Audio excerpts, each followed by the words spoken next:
बिस्मिल्लाहिर्रहमानिर्रहीम।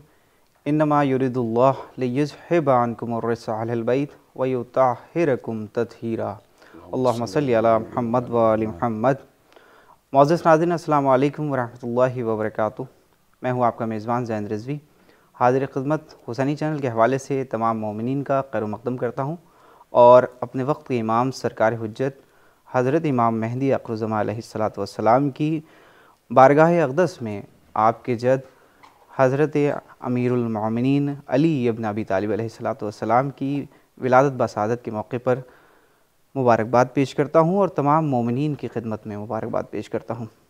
जैसा कि आज 13 रजबुल मुरज्जब के हवाले से विलायत अमीरुल मोमिनीन अली इब्न अबी तालिब अलैहिस्सलाम की ज़ात पर बात करना है, आपकी ज़ात पाक पर बात करना है। हमारे साथ इस वक्त मौजूद हैं हुज्जतुल इस्लाम वल मुस्लिमीन अली जनाब मौलाना सैफ़ अब्बास नक़वी साहब क़िबला। आइए खैर मक़दम करते हैं आपका अपने इस प्रोग्राम में। अस्सलामु अलैकुम। वालेकुम अस्सलाम व रहमतुल्लाह। तमाम अरकान और तमाम नाज़रीन की तरफ से तहे दिल से मुबारकबाद पेश करते हैं। बहुत बहुत मुबारक हो। और हम चाहेंगे कि इस प्रोग्राम को शुरू करने से पहले आप मोमिनीन को क्या पैगाम देना चाहेंगे? बिस्मिल्लाहिर्रहमानिर्रहीम। मैं इस 13 रजब के मौके के ऊपर, जो कि बहुत ही अहम तारीख़ है, जिस दिन हमारे आपके सबके मौला की विलादत की तारीख़ है और हम लोग जश्न मना रहे हैं, हम यही आपसे गुजारिश करेंगे, तमन्ना करेंगे कि जो खुशी मनाएं मौला की विलादत में, उस खुशी में ये ज़रूर एहतमाम रखें कि ऐसे अंदाज से होना चाहिए कि मौला जो हैं कहें कि ये हमारे चाहने वाले जो हैं ये खुशी मना रहे हैं। ये सबसे इम्पॉर्टेंट चीज़ होती है, वरना हम खुशी मना लें और मौला हमको ना चाहें तो ये बात नहीं है। और ये उस वक़्त हो सकता है कि जब एक सेंटेंस के अंदर आपको बताऊं, देखिए कि जब हम विलायत का इकरार कर लेते हैं तो मोमिन बन जाते हैं। दिल के अंदर आ गई इकरार विलायत है, मोमिन हो गए। लेकिन जब यही विलायत और इसी को हम अपने अमल के ज़रिए से ज़ाहिर करते हैं तो हम मुत्तकी बन जाते हैं। तो कोशिश ये करें कि हम उस विलायत को अपने अमल के ज़रिए से ज़ाहिर करें। जैसा कि आपका खुशी का दिन है आज और ऐसी शख्सियत की पैदाइश का दिन है जिस पर हमें बात करना है कि विलायत के हवाले से विलायत क्या है और आलम इस्लाम में इसकी अहमियत व अज़मत क्या है, ये बयान कर दें। देखिए, विलायत के सिलसिले में उसमें क्या बयान किया जाए, मैं तो एक छोटे से कुरान करीम के एक फ़िक्रे से बात करूँगा कि जिसने भी अल्लाह की उलूहियत का इक़रार किया और पैगंबर की रिसालत व नबूवत का इक़रार किया, उस पर वाजिब है कि वो मौलाए कायनात की विलायत का इक़रार करे। अब ये होता है कि साहब ये विलायत कहाँ और क्या है, तो आज हम ही से कहा जाता है कि भाई कुरान से बात कीजिए और कुरान के हवाले दीजिए और कुरान में कहाँ लिखा है और हमारे लिए कुरान काफ़ी है जो बात करते हैं। मैं उनको मुखातब करके और अपने मोमिनीन को ये रेफरेंस हम देना चाहते हैं कि पूरे कुरान में आपने सुना होगा, अक्सर आलम इस्लाम कहता है कलमे शहादतैन। ये एक बहुत ही अहम चीज़ है जिसको मैं इब्तिदा में बयान कर रहा हूँ ताकि इसके बाद सारी चीज़ें आसान हो जाएंगी। कलमे शहादतैन, शहादतैन का मतलब होता है, जो इसमें ये तस्निया का सीगा है, अरबी में जब भी दो चीज़ें बयान की जाती हैं तो उसमें ये और नून लग जाता है। शहादतैन, दो शहादतें, ज़ोहरैन, दो नमाजें, सिब्तैन, दो नवासे, मगरिबैन, दो रात वाली नमाजें, मगरिब और इशा। तो इस तरीक़े से तो कलमे शहादतैन, आलम इस्लाम कहता है कलमे शहादतैन, जिससे भी आप मुझे कलमे शहादत। लेकिन उनसे पूछिए कि जब आप हस्बुना किताबुल्लाह की बात करते हैं तो ये कलमे शहादतैन कहाँ पे कुरान में आया है? जी, कुरान करीम में। हम बता रहे हैं आपको कि क्या कुरान करीम में आया है। कुरान करीम का 70 नंबर सूरा 70 सूरह मारिज, उसकी आयत का निशान है 33। उसमें आप गौर करके देखिए और उसमें बात की जा रही है कि जन्नत में कौन जाएगा, जन्नत में कौन जाएगा। तो वल्लज़ीना हुम बेशहादातिहिम कायमून। कौन जाएगा? वो लोग जन्नत में जाएंगे। ये आगे इसकी बात आएगी कि जो लोग शहादतों पे, यानी 3 शहादतों पे, जमा का सीगा मैंने कहा था शहादतैन, 2 शहादतें, अल्लाह की शहादत उलूहियत की और पैगंबर इस्लाम की नबूवत की, लेकिन यहाँ पर जमा का सीगा है। जमा के सीगे के लिए कानून ये है कि कम से कम 3 शहादतें होना चाहिए, 3 शहादतें होना चाहिए। तो पहली अल्लाह की हो गई, दूसरी रसूल की हो गई शायद, ये तीसरी कौन सी है? तीसरी शहादत, चूंकि जमा का सीगा। मैंने आपसे कहा कि कुरान करीम में रेफरेंस आपको दिया, अपने नाजरीन को दिया कि जमा का सीगा इस्तेमाल किया गया है, बेशहादातिहिम कायमून। 3 शहादतों पे कम से कम आपको कायम रहना है, कायम रहना है। तो जो 3 शहादतों पर कायम रहे, उसके बाद आगे की आयतें हैं, उसके बाद जन्नत की बात है कि वो लोग जन्नत में जाएंगे जो नमाज की हिफाजत करते हैं और जन्नत में वो लोग जाएंगे। तो मैंने कहा कि 3 शहादतें कहाँ हैं? तो 3 शहादतों के लिए लाजिम है कि हम अल्लाह की उलूहियत का इकरार, पैगंबर की नबूवत का इकरार और मौलाए कायनात की विलायत का इकरार करें, तब 3 शहादतें होंगी, कलमा मुकम्मल होगा और हम जन्नत में जाएंगे। ये है, देखिए विलायत की जो मसला है, ये तो मैंने कुरान से बात की। उसके अलावा आप देखिए कि पैगंबर इस्लाम ने बेसत के बाद से लेके और गदीर से पहले तक, 10 हिजरी 18 जिल्हिज से पहले तक सब कुछ पहुंचा दिया था, सारी चीज़ें पहुंचा दी थी, सारे बातें आ चुकी थी कि नमाज कैसे पढ़ी जाएगी, रोज़ा कैसे रखा जाएगा, हज का क्या उसूल है और सारे अहकामात, वो सब चीज़ें बयान की गई। लेकिन आप गौर कीजिए कि उस वक़्त तक दीन को अल्लाह ने मुकम्मल नहीं किया था। ये विलायत के बाद हाँ, दीन को मुकम्मल कब किया गया है, इसके ऊपर गौर करने की ज़रूरत है। दीन मुकम्मल उस वक़्त हुआ है कि जब हज से वापसी में उस काफ़िले को रोका गया, 18 जिल्हिज 10 हिजरी, और पैगंबर इस्लाम ने विलायत को पहुंचाया। कहा विलायत, लोगों को बताया कि मन कुन्तु मौला फ़हाज़ा अलियुन मौला, इसको बता दिया, सारी चीज़ें पहुंचा दी। तब उसके बाद अल्लाह ने कहा कि आज दीन मुकम्मल हो गया। इसका मतलब, एक बात और आपसे कहता चलूँ, अपने नाज़रीन इसके ऊपर तवज्जो करें, जब विलायत का इकरार हो गया तब दीन मुकम्मल हुआ है। इसका मतलब विलायत हज़रत अली इब्न अबी तालिब अलैहिस्सलातु वस्सलाम जो है, ये पार्ट ऑफ दीन है, दीन का पार्ट है। और दीन का पार्ट का मतलब ये होता है कि अगर दीन के किसी पार्ट को छोड़ दिया तो आप नॉन मुस्लिम हैं, और दीन के सारे पार्ट आपने ले लिए तो मुस्लिम हैं। तो अब जिसने भी विलायत मौलाए कायनात का इनकार कर दिया, इकरार नहीं किया, तो गोया वो दीन इस्लाम में दाखिल ही नहीं हुआ, चूँकि कंप्लीट उसने दीन को लिया ही नहीं। भाई पैगंबर ने इब्तिदा कहाँ से की थी? 23 साल पहले।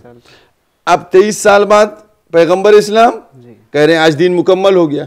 तो अब इस 23 साल में जो जो चीज़ें पैगंबर ने पहुंचाई हैं, इन सब को लीजिए तो दीन मुकम्मल मिलेगा।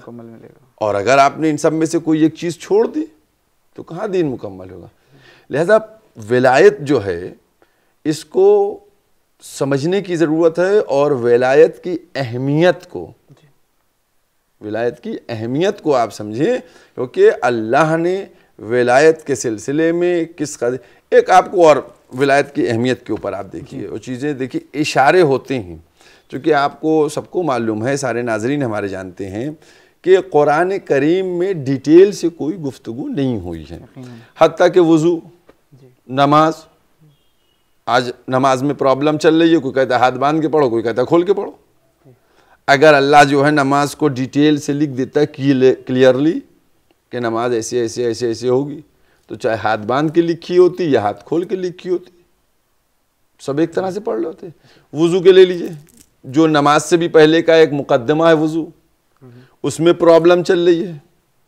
कोई कहता है कोहनी से धोइए, कोई कहता है कोहनी तक धोइए। अब वज़ू ही मुसलमानों में इख्तिलाफी बना हुआ है, तो नमाज और रोज़ा और हज तो है।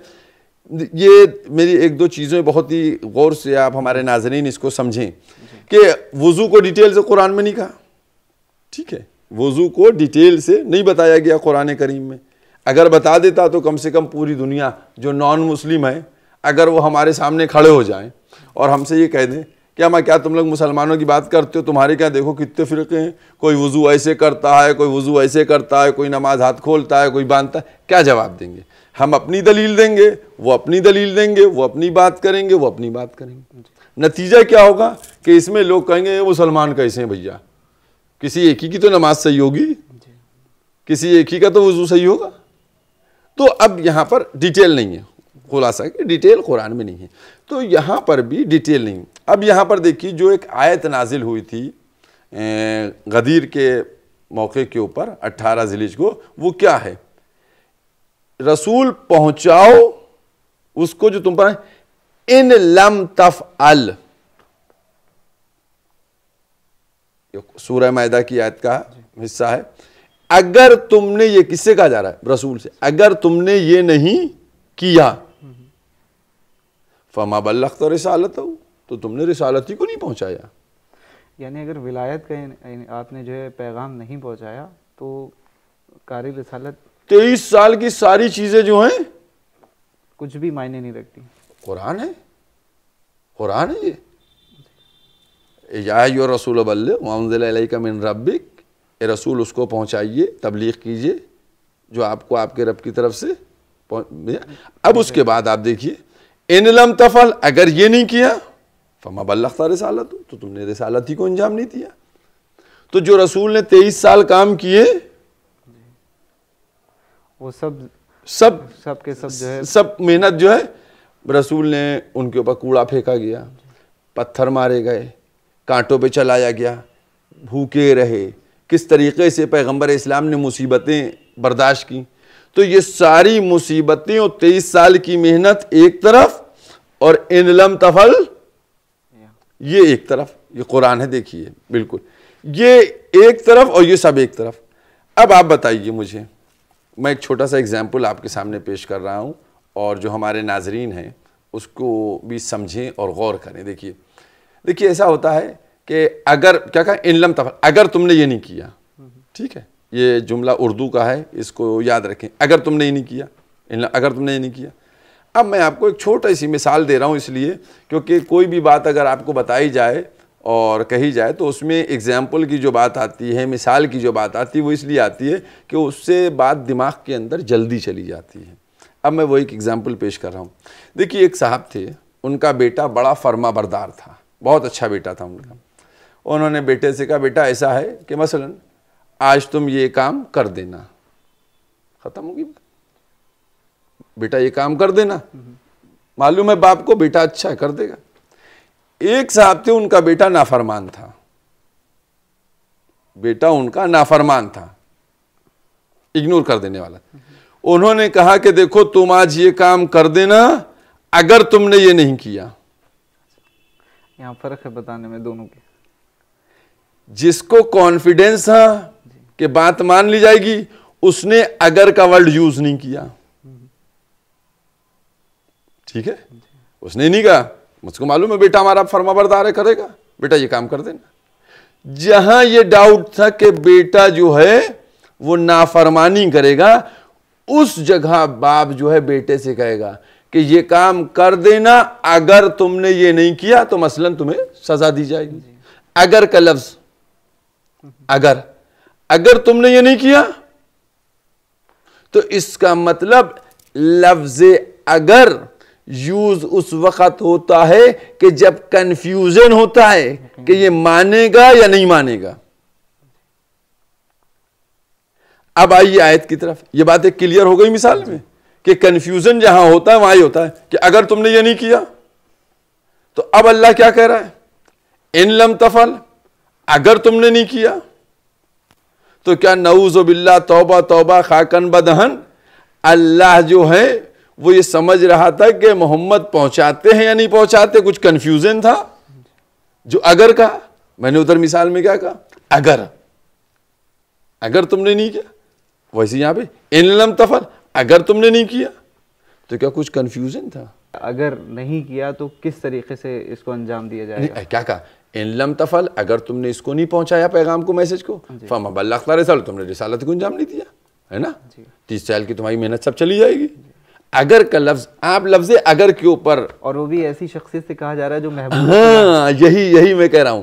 अगर हम ये अपने जहन में बात ले आए कि नऊज़ बिल्लाह, तौबा तौबा काकम बदहन, अल्लाह ने ये इसलिए कहा कि पैगंबर से उसको ये कुछ उम्मीद थी कि वो इसको नहीं करेंगे, तो हम इस्लाम से खारिज हो जाएंगे, हम इस्लाम से निकल जाएंगे। वहाँ वो हबीब, वो महबूब जो ताहा, यासीन, मुज़म्मिल, मुदस्सिर है, इतनी खुसूसियतों के, इतने चाहने और इमामुल अंबिया, अफजलुल अंबिया, सब चीज़ें, उसके बाद क्यों कहा? फिर क्या वजह थी इसकी? उसके बाद क्यों कहा? ये बात गौर करने की, क्योंकि हम अगर ये कह दें कि नऊज़ु बिल्लाह, तौबा तौबा, भाई अल्लाह ने रसूल भेजा, बना के भेजा, ठीक है। अब जो उधर से ऑर्डर आता है कुरान में मौजूद है कि ये कुछ करते ही नहीं है, मगर वो जो, तो अगर अल्लाह चाहेगा तो ये ऐलान कर देंगे। जब अल्लाह ने चाहा था तो ये ऐलान कर देते, अब जब अल्लाह ने चाहा था ऐलान कर देते, तो फिर ये अगर की मगर की क्यों बातें हो रही हैं? इन लम तफल, अगर तुमने नहीं किया, क्यों? ये आप गौर कीजिए। देखिए, ऐसा है कि कुरान के लिए हुक्म यह है कि इसको समझो, ठीक है। अगर, अब हम इस अगर के ऊपर एक सेकंड और आपको बताएं। देखिए, अगर का लफ्ज़ जो इस्तेमाल हुआ तो वो पैगंबर इस्लाम को जो है, कभी कभी बातें जो होती हैं वो कहीं किसी से जाती हैं और होती किसी और के लिए हैं। अच्छा। जिसको हम उर्दू ज़बान में कहते हैं कि निगाहें कहीं थी, निशाना कहीं था। समझ रहे? होता नहीं है, हमें आपसे कोई बात कहना है और आपसे हम नहीं बोलते, ठीक है, तो अब हमारा क्या है कि हमने निगाह इसके ऊपर रखी और निशाना हमारा आप थे, क्योंकि आपसे हम बात नहीं करते, लिहाजा निगाहें यहाँ थी, निशाना आपकी तरफ था। तो परवरदिगार आलम ने भी यही किया कि निगाहें पैगंबर से बात हो रही थी, निशाना ये जनता थी, मुसलमान थे, निशाना मुसलमान थे कि हम अपने हबीब से जो कह रहे हैं इन लम तफल, तो मेरा हबीब तो फरमा बरदार है, वो तो वैसे ही मैसेज को पहुंचाएगा, पैगाम को पहुंचाएगा। लेकिन तुम अपने बारे में सोचो कि अगर वो ना पहुंचाता तो मैं उसकी नबूवत को रोक लेता, तो अगर तुम नहीं मानते हो तो तुम्हारा इस्लाम कहाँ बचता है?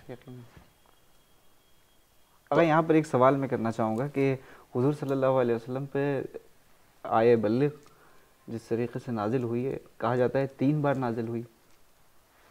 मतलब 3 बार ये पैगाम इन तक पहुंचा, तीसरी बार में रसूलुल्लाह सल्लल्लाहु अलैहि वसल्लम से लहजा तैयार किया गया खुदा की तरफ से। नहीं, देखिए, ऐसा है कि जब आखिरी हज से वापस तशरीफ़ ला रहे थे, उस वक़्त जो है ये हुक्म आया था, ठीक है, और उस वक़्त ही जो है पैगंबर इस्लाम ने इसका सबका एहतमाम किया और पूरा इंतज़ाम किया। और पैगंबर इस्लाम ने एक बात और आपको इसी के ज़ैल में ये भी बताता चलूँ कि पैगंबर इस्लाम ने इसमें सबसे पहले आयत को पढ़ के बताने के बाद, उसके बाद पैगंबर इस्लाम ने खुतबा दिया था, और खुतबे में उन्होंने एक बात और कही थी जिसको बहुत समझने की ज़रूरत है, और वो ये है कि पैगंबर ने फरमाया था कि हमारा मौला अल्लाह है, हमारा मौला अल्लाह है। अब देखिए, विलायत को मिलाने की बात भी है कि कैसे कंटिन्यू है, ठीक है, ये कोई चीज़ अलग नहीं है। हमारा मौला अल्लाह है, हम मोमिनों के मौला हैं, ठीक है, हमारा मौला अल्लाह, हम मोमिनों के मौला, और जिस के हम मौला उसके याली मौला। यानी कि उसमें भी एक कड़ी चेन बनाकर बयान किया उन्होंने। अब देखिए, इन अल्फाज को मेरे उस शहादत वाले जो 3 शहादतें कही हैं उससे आप टेली कर लीजिए, है ना, कि हमारा मौला अल्लाह है, हम मोमिनों के मौला हैं, जिसका मैं मौला उसके अली मौला। तो इसका मतलब यह है कि ये पूरी चेन है मौलाए कायनात तक विलायत की, मौलाए कायनात की। तो जब मौलाए कायनात तक की विलायत तक की चेन है पूरी, तो उसमें पहला अल्लाह का कलमा, दूसरा पैगंबर का कलमा और तीसरा मौलाए कायनात का कलमा, ये हो गया। और उसके बाद ये पूरा एक वो था, और 3 दिन तक जो है वहां रहा, 3 दिन तक बैत ली गई, मौलाए कायनात की बैत ली गई, लोग आए बैत कर रहे थे, मुबारकबाद पेश कर रहे थे। और उसके बाद जब ये सब पैगंबर इस्लाम ने पहुंचा दिया, तब वो आयत आ गई कि आज दिन मुकम्मल हो गया, नेमतें तमाम हो गई, अल्लाह राजी हो गया और काफिर मायूस हो गया। ये है। इस सिलसिले में आप अगर गौर कीजिए, देखिए यहाँ पर मैं एक अपना मैसेज भी देता रहूं, आपका कोई सवाल हो बताएं तो फिर मैं उस मैसेज के साथ अपनी बात। सारी बातें हो गई, विलायत का 3 दिन तक के जो है वहाँ पर यह एहतमाम रहा कि लोग आके जो है मुबारकबाद पेश कर रहे थे। वजह क्या थी आखिर के लोगों ने इसको भुला दिया? देखिए ऐसा है कि पैगंबर इस्लाम ने इस मैसेज को, अल्लाह बेहतर जानने वाला गैब का इल्म है, और पैगंबर ने इसीलिए ये बात भी कही थी कि एक कलम कागज़ ला के दो, मैं बात के लिए एक वर्क़ा लिख दूँ।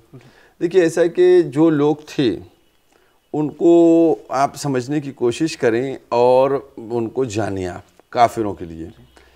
मैं बिल्कुल एक नया गोशा आपको और अपने नाज़रीन को बताने जा रहा हूँ, ठीक है। 23 साल तक पैगंबर इस्लाम ने जंगें हुई और मौक़े आए, बुशिकनी की गई और सूरह बरात की आयतें गई। हर जगह पे, हर स्टेप पे इस्लाम कामयाब रहा और दुश्मन काफिर नाकाम हुआ, ठीक है। बहुत मेरे नाजरीन इस बात को बहुत गौर से लें। मैंने कहा कि ये एक बात शायद कुछ नई होगी जो आपके सवाल से निकल के आएगी। क्यों? देखिए उसमें हुआ ये कि 1,24,000 अंबिया आए, ठीक। फिर उसके बाद ये आए पैगंबर इस्लाम, 1,23,999 के बाद ये आए पैगंबर इस्लाम, और फिर आने के बाद आपने शुरू किया। 23 साल तक मुसलसल जो नॉन मुस्लिम था वो डिफीट खाता रहा, काफिर हारता रहा। आप चाहे देख लीजिए, वो वहाँ घेरता है, मक्के में हिजरत हो जाती है, वो बच्चे उनको ढेला मारते हैं तो मौलाए कायनात जो है उन बच्चों को मारते हैं, कूड़ा फेंका गया, पत्थर मारेगा, ये पूरा देखे चलिए आप। और जो उससे पहले प्रॉब्लम सब क्रिएट की गई, सब होते होते आप आ गए। फिर अब लड़ाइयाँ शुरू हो गई, बद्र की लड़ाई हुई, ओहद की लड़ाई हुई, खैबर, खंदक, सारी लड़ाइयाँ हुई।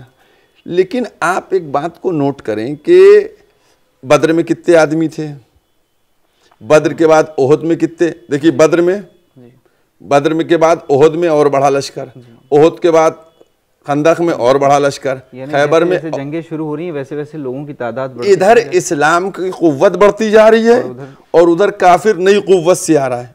भाई बद्र में 1000 थे दुश्मन, ये 313 थे, ठीक है। बद्र में 313 थे, उसके बाद बढ़ते बढ़ते ये हजारों में पहुंच गए मुसलमान, वो भी हजारों में पहुंच गए। लेकिन कभी भी दुश्मन हारा हर मौके के ऊपर काफिर, लेकिन काफिर मायूस नहीं हुआ। कोशिश दर कोशिश करते रहे, कोशिश दर। भाई मायूस हो जाता जब हिजरत में चले गए थे, उसने बिस्तर घेर लिया था तो वो काफिर मायूस हो जाता, काफिर मायूस नहीं हुआ। वही काफिर जो मक्के में घेरे था बिस्तर को, वही आने लगा लड़ने के लिए मदीने पे। कभी बद्र में आया और कभी ओहद में आया, ये आ गए लड़ने के लिए। लेकिन कहीं पर पूरी तारीख में, कुरान में दिखाइए कि साहब आज काफिर मायूस हो गए, जैसे ही पैगंबर इस्लाम चले गए वैसे ही काफिर मायूस हो गया, जैसे ही मैं बद्र में हारे वैसे ही काफिर मायूस हो गया। यानी शिकस्त तो खाई है, लेकिन ये शिकस्त खाते थे, काफिर शिकस्त खाते थे, लेकिन उस हार को जाहिर नहीं करते थे और उस हार को पीछे डाल के नई पावर के साथ आते थे, नई कुव्वत के साथ आते थे, नए हौसले के साथ आते थे, नए जोश के साथ आते थे, ठीक है। काफिर मारा भी जा रहा था, काफिर का माल भी, अब क्या हुआ खैबर में, सब कुछ उन्होंने दिया, मुबाहिला सब कुछ सारे सामने आपके।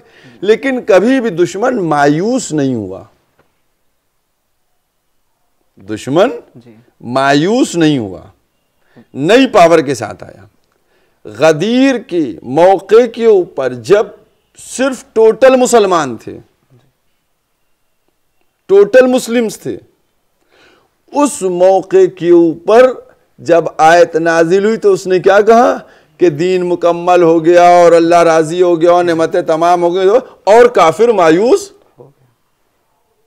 यहाँ पर ये कहना इस बात को ये क्या ये इशारा है कि जिस तरीके से जो काफिर मायूस नहीं हो रहा था वो विलायत अली से मायूस हो गया। हाँ, मैं यही बात आपको लेके, आज काफिर क्यों मायूस हुआ? बद्र में हिजरत में वो हार गया, रसूल चले गए, नहीं मायूस। बद्र में नहीं मायूस हुआ, ओहद में नहीं मायूस हुआ, खुला हुआ था। हाँ, खैबर में नहीं मायूस हुआ, खंदक में नहीं मायूस हुआ, वो शिकनी हो गई, सब फतेह मक्का, सब मायूस नहीं हुआ। आज तो कुछ भी नहीं हुआ। वजह इसकी यही है कि आज क्यों मायूस हो गया? नहीं, अभी आपको बताऊंगा वजह। आज क्यों मायूस हो गया, इस बात पे गौर कीजिएगा। आज क्यों मायूस हो गया? अब हम चलते हैं बैक में, माजी में। देखिए माजी में होता क्या था। 1,23,000 पैगंबर से पहले 1,23,999 नबी आए, ठीक है। इन्होंने आके क्या किया बहुत ही मतलब मैं पूरी तारीख को समेट के आपके सामने बात कर रहा हूं। इन्होंने क्या किया? इन्होंने ये किया कि आके अल्लाह कौल आए, अल्लाह के सिवा कोई अल्लाह नहीं है, हर नबी का कलमा, आदम सफ़ीउल्लाह, नूह नबी, इब्राहिम खलीलुल्लाह, मूसा कलीमुल्लाह, सब के इन्होंने आके दीन को पहुंचाया, पैगाम को पहुंचाया, ठीक है। जब ये दीन और पैगाम को पहुंचाते थे, उसी में आपके सामने दो एक मौके आपको बताते हैं। ये काबा बनाया किसने? जनाब इब्राहिम और इस्माइल ने। दीन को पहुंचाया, ठीक है। वहां क्या हुआ? वो चिकनी हो रही है, बुत आके बैठ गए, बुत आ गए, वहां नजिस हो गया काबा। तो होता ये था कि जब नबी आता था, दीन में लोगों को लेके आता था, और जैसे ही नबी अल्लाह की तरफ पलट जाता था, वैसे ही ये सब भी पलट जाते थे। इसका शॉर्ट एक एग्जाम्पल आपके सामने है कि अगर इब्राहिम और इस्माइल के बाद वो मुसलमान सब होते तो फिर किसी के मजाल थोड़ी थी कि काबे में बुत ला के रखते। यकीनन बहुत गहरी फिक्र है माशाल्लाह। कोई काबे में, इसका मतलब ये हुआ कि जैसे ही जनाब इब्राहिम और इस्माइल चले गए, वैसे ही ये काफिर अपने पिछले दीन के ऊपर चले गए। फिर दूसरा नबी आया, फिर वो इनको लेके आया, फिर जैसे ही वो चला गया, फिर ये चले गए। तो इसीलिए जब पैगंबर आए तो भाई 1,23,999 अंबिया जो हैं, जब लोगों को मुसलमान बना चुके हैं, तो इस वक्त तो करोड़ों की तादाद में मुसलमान होना चाहिए थे। लेकिन कितने मिले? कितने मिले? सिर्फ आपका घराना था, सब कहां गए? इन अंबिया ने क्या किया? अच्छा, ये अंबिया काम परफेक्ट करते थे, क्योंकि अगर काम में कोई नबी तसावली करता तो कोई तो सस्पेंड नजर आता। यकीनन सारे अंबिया की नबुवतें बरकरार, इसका मतलब काम सबने किया। जनाब नूह ने कितने साल काम किया? 250 कितनी मेहनत की? जनाब मूसा ने किस अंदाज से काम किया?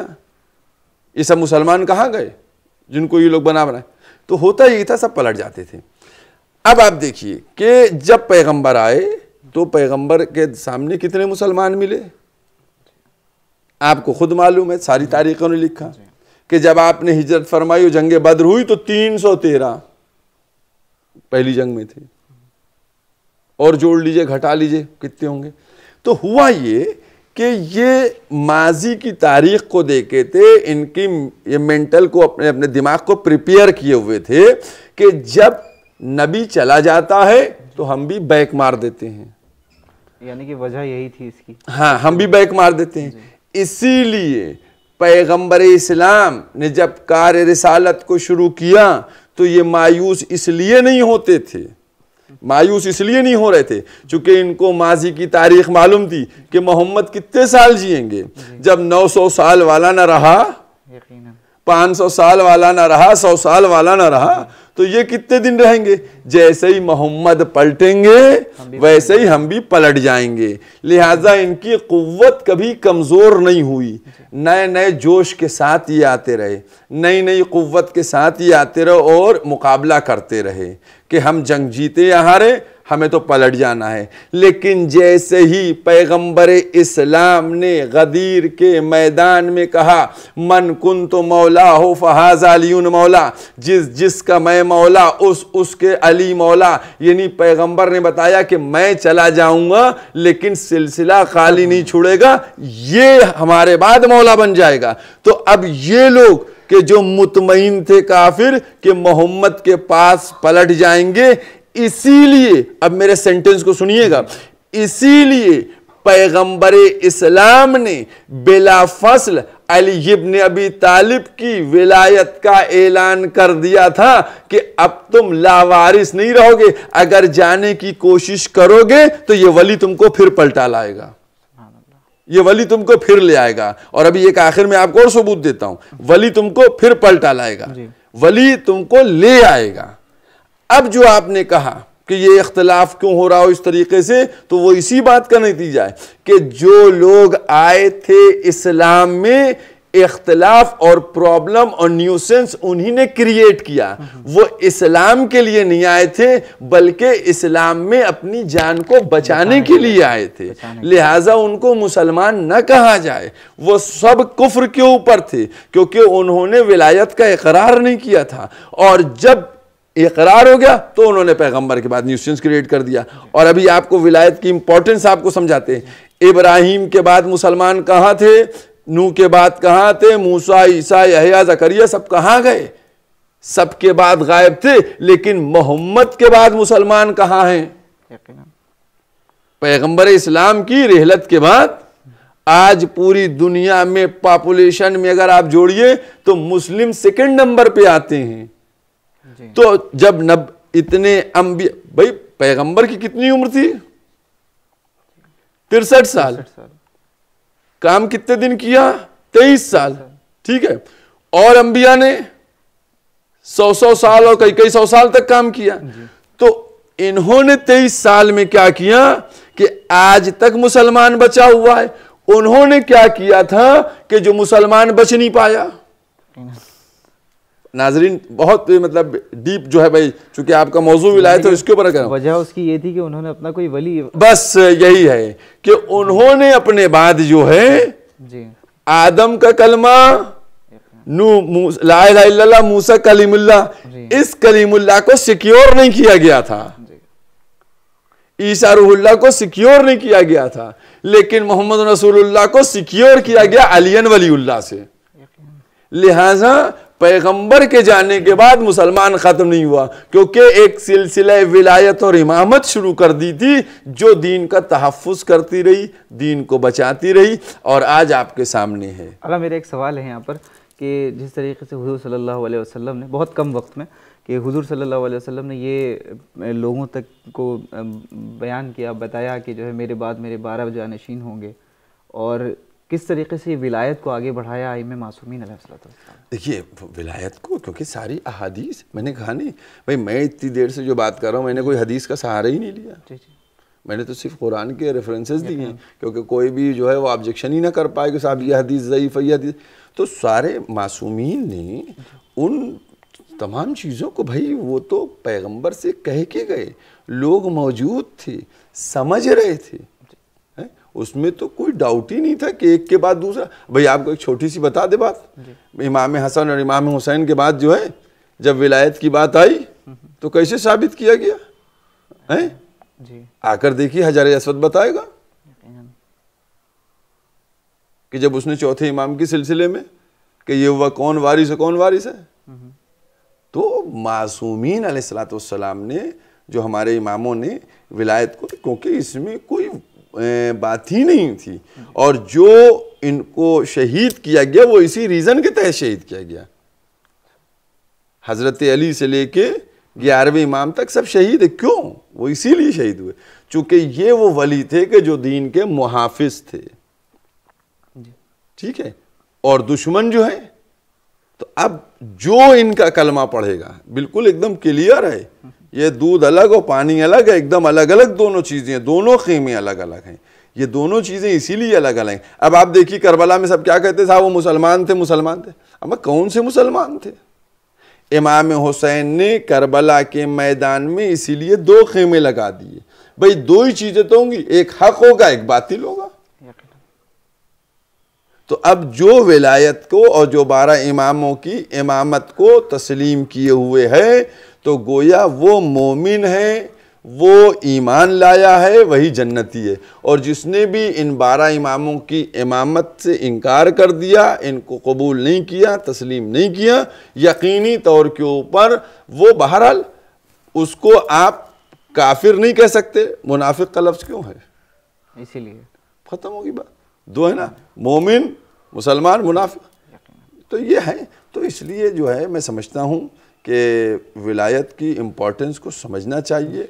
और मैं ये चाहूँगा कि इस गदीर के ऊपर, ये तो बहरहाल आपका मौजू विलायत का था, इस पे आपने की, लेकिन एक गदीर की अहमियत के ऊपर आप इसी सिलसिले में करें तो उसके बाद कुछ गुफ्तगू की जाएगी, ताकि ये पूरा पार्ट जो है आपका हो जाए। इंशाअल्लाह ज़रूर आपको ज़हमत देंगे हम। आखिर में हम चाहेंगे, क्योंकि छोटे बच्चे भी इस वक्त ये प्रोग्राम देखते हैं और मुस्तफ़ीद होते हैं हुसैनी चैनल के कुछ प्रोग्राम से, तो मैं चाहूँगा कि आप क्या पैगाम देना चाहेंगे आज के दिन की मुनासिबत से? देखिए, 13 रजब की जो खुशी है वो हम लोग जब फ़र्श से लेके अर्श तक खुशी मनाई जा रही है, तो हमें खुशी मनाना है। और खुशी मनाने के लिए हम रोज़ खुशी मना सकते हैं। हम रोज़ अपने मासूमीन को, अपने मौला को खुश कर सकते हैं, अल्लाह को खुश कर सकते हैं। उसका हमारे पास एक बहुत ही आसान सा तरीक़ा है। आज 13 रजब है, बहुत खुशी की तारीख़ है, लेकिन हम कल 14 रजब को भी खुशी मना सकते हैं। और वो कैसे मना सकते हैं? कि जब हम किसी गमज़दा को खुश कर दें। तो हमारे मोमिनीन, जो कि ये हमारे मासूमीन की तालीम यही है, उनका मैसेज यही है, उनका पैगाम यही है कि हमको अगर हमारे ज़रिए से कोई शख्स खुश हो जाता है, कोई शख्स को कुछ राहत मिलती है, कोई शख्स अगर हमारी तरफ हसरत की निगाह से देखता है और हम उसकी कुछ मदद कर सकते हैं किसी भी, चाहे ज़बान से, चाहे माल से, चाहे हाथ पकड़ के रास्ता पार करवा दें या उसका वज़न उठा के उसके घर तक पहुंचा दें, तो मैं समझता हूं ये हमारे लिए हर दिन खुशी का दिन होगा। और हमारे मासूमीन जो हैं हमसे बिल्कुल राज़ी रहेंगे। और यही तालीम जो है हमारे मासूमीन ने हमको दी है कि हम कमज़ोर की, गरीब की किस तरीक़े से मदद करके अल्लाह को और औलिया अल्लाह को खुश कर सकते हैं। बहुत बहुत शुक्रिया आगा, हम शुक्रगुज़ार हैं आपके कि आपने वक्त दिया और मोमिनीन और अरकान की तरफ से एक बार फिर तहे दिल से मुबारकबाद पेश करते हैं। बहरहाल हम शुक्रगुज़ार हैं कि इस तरीक़े से ये हुसैनी चैनल जो है ये बराबर मुसलसल दीन की बातों को घरों के अंदर बैठे हुए लोगों तक पहुँचा रहा है। परवरदिगार आलम और हमारे इमाम ज़माना जल्लल्लाहु ताला फ़रजहु शरीफ इन तमाम चीज़ों को कबूल फ़रमाएँ। और जो हुसैनी चैनल के अरकान हैं और जो उसके ऑनर हैं, मालिक हैं, इन सब को नेक मकासद में खुदावंद आलम कामयाबी अता करे और बरकत अता करे। तो नाज़रीन, ये थे हुज्जतुल इस्लाम वल मुस्लिमीन आली जनाब मौलाना सैफ़ अब्बास नक़वी साहब क़िबला, जो हमसे बात कर रहे थे विलायत अमीरुल मोमिनीन अली इब्न अबी तालिब अलैहिस्सलातु वस्सलाम की के हवाले से। जैसा कि आगा ने पैगाम दिया है, हम तमाम मोमिनीन इस पर रुजू करें और अमल पैरा होने की तौफ़ीक़ खुदावंद आलम हमें बरहमत फ़रमाए। अपने मेज़बान को दिए इजाज़त, इस उम्मीद के साथ कि एक बार फिर हाज़िर होऊंगा आगा के साथ। वस्सलामु अलैकुम वरहमतुल्लाहि वबरकातुहू।